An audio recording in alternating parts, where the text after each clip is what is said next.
Martín Sabatella, buenas tardes. Belén Martínez junto a Pablo Vicente los saluda. ¿Cómo le va? Hola, ¿qué tal? ¿Cómo le va? Bien, gracias por su tiempo. ¿Por qué cree que usted integraba esa lista de investigados? No, a ver, en principio pertenezco al mundo opositor al macrismo, y si la estrategia de ellos será escuchar opositores, supongo que será por eso.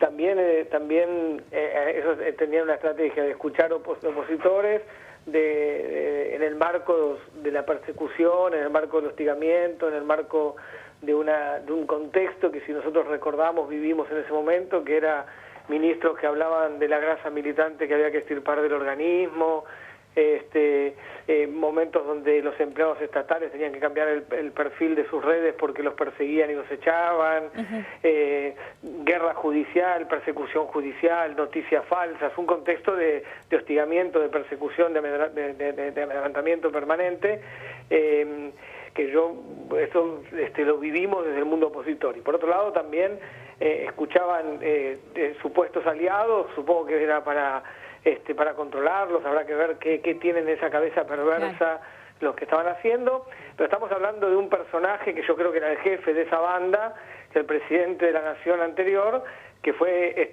asumió procesado por escuchas ilegales, ¿no? Escuchando a su propia familia. Ese es el contexto donde se dan estas escuchas, que me parece muy grave, política e institucionalmente hablando. Me parece muy grave, más allá de que no nos sorprenda, porque viniendo de quienes vienen no nos sorprende, pero habla de la gravedad política e institucional también. Martín, ¿cómo sigue la causa? Bueno, a ver, eso, la verdad que nosotros nos hemos presentado como querellantes, nos hemos presentado como fuerza política, como Nuevo Encuentro, porque individualmente y también como fuerza, porque vemos una persecución también a una de las fuerzas políticas. Hay un conjunto de sectores opositores y un conjunto de fuerzas políticas y sociales, pero nosotros nos hemos presentado también como fuerza. Hay 10 compañeros y compañeras nuestras de la Mesa Nacional de nuestro partido, el responsable nacional de comunicación, el responsable nacional de salud, la responsable nacional estudiantil, la responsable nacional de géneros y disidencia, el responsable nacional del Frente de Abogados, el secretario general del partido, estoy yo como presidente del mismo. O sea, nos hemos presentado como fuerza política y también individualmente para aportar. Esperemos que la justicia aclare esta situación, que se llegue a fondo, que se sepa qué es lo que estaba sucediendo. Lo que insisto, con lo que ya se sabe es de alta gravedad, y pareciera ser que hay un montón de temas más, y algunos mucho más graves todavía, que parecieran ser que irán saliendo a la luz.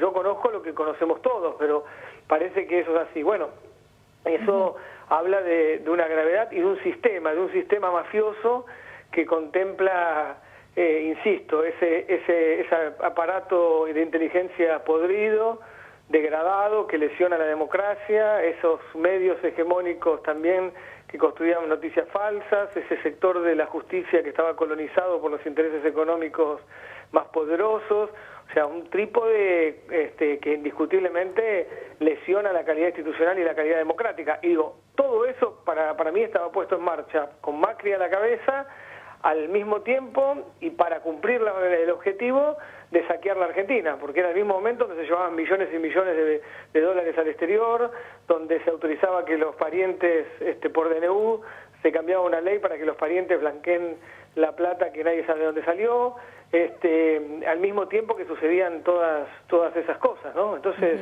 de donde un grupo de ricos se hacían más ricos todavía. Entonces yo creo que era un plan organizado, sistemático, que tiene que ver con el saqueo a la Argentina, de una banda que utilizaba métodos mafiosos para perseguir, hostigar, estigmatizar a la oposición, y eso digo, y hay quienes lo han sufrido mucho más que yo, mucho más que nosotros. Hay gente que, digamos, que es más perseguida, encarcelada. Digo, la verdad que un momento de mucha lesión a la democracia. Bien, está claro, Martín, cuál es su postura con respecto a todo lo que nos está diciendo, a lo que incluso viene remarcando en las últimas entrevistas sobre lo que fue el gobierno de Mauricio Macri. Recordamos también cuando todavía era titular del AFCA y lo que fue ese traspaso, la finalización del mandato y el comienzo de la era de Mauricio Macri. Desde ese momento tal vez podría llegar a transformarse en uno de los elegidos para formar parte de esa lista. Sí, la verdad que no sé cuál fue el criterio que optaron para elegir unos u otros, pero no hay ninguna duda de que, bueno, hay un listado de opositores, nosotros hemos tenido siempre una posición muy clara en relación al gobierno de Macri desde el primer día, pero insisto, no somos los que más sufrimos esto. Si se quiere, la persona más perseguida y hostigada y estigmatizada de la Argentina fue la líder de la oposición, que es Cristina Fernández de Kirchner, con quien más sufrió personal y familiarmente esta situación, ¿no? Y después una cantidad de compañeros y compañeras que han estado detenidos y que también con causas inventadas. Bueno, a mí me tocó también ser parte de eso, es cierto, como decís. De hecho, tengo una causa en la cual fui condenado por hacer cumplir una ley, cuando en realidad los que tenían que estar condenados son quienes intentan violar la ley, no quienes las hacemos cumplir. Bien, justamente eso te quería preguntar, Martín, porque tenés ya la sentencia de 6 meses, ¿sí?, con respecto a esa causa que vos considerás que fue inventada, que te acusan de abuso de autoridad.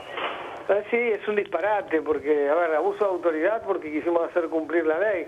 Para que se entienda, están acusándonos de abuso de autoridad porque pasamos a la adecuación de oficio al Grupo Clarín, que es que adecuarlo de oficio cuando cae la adecuación voluntaria.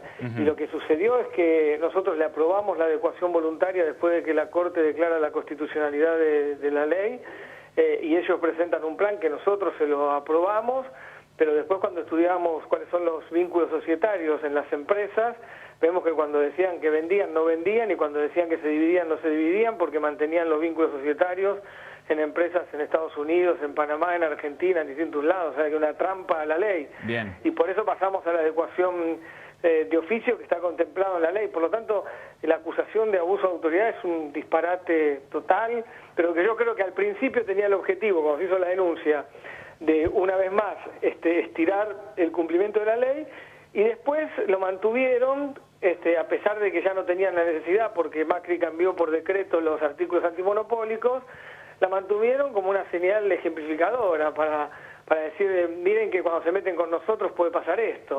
Esa es la lógica. Martín, Bien. ya nos tenemos que ir, pero por último, también dentro de esta acusación tenías la prohibición de ejercer cargos públicos durante estos 6 meses. ¿Cómo es tu situación con la titularidad de Acumar? Está todo apelado. Es una sentencia en firme, es la primera instancia y está todo apelado. Perfecto. Bien. Martín, gracias por atendernos. Apelarse porque los plazos están suspendidos por la pandemia, pero está en el marco de la apelación. Muy bien. Gracias por tu tiempo, Martín. No, por favor, gracias a ustedes. Muy bien, Martín Sabatella, titular de Acumar, contándonos ahora esta noticia, esta notificación que se sigue investigando en ¿Cómo este sigue supuesto el espionaje espionaje ilegal, claro, durante la presidencia de Mauricio Macri?